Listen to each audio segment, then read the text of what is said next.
يعني ايه جراف؟ الجراف هو collection of nodes connected by links او بنسميها edges. مجموعة نودز متربطين مع بعض بلينكس. اوكي، بنستخدمه علشان نوضح الريليشن شيب ما بين الانتيتيز وبعضها او ما بين النودز وبعضها.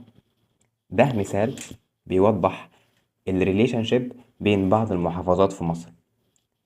هنا قدرنا نمثل مثلا اسكندرية على انها نود او انتيتي في الجراف، وكذلك السويس على انها نود او انتيتي في الجراف، وما الى ذلك. اوكي، فهنا بنوضح الريليشن شيب ما بين الانتيتيز دي وبعضها. وهنا بقى نقدر نستخدم الجراف الجوريزمز علشان نحل بروبلمز كتير على الموضوع ده، زي مثلا الفايندينج شورتست باث، ان انا اشوف ايه هو اقصر مسار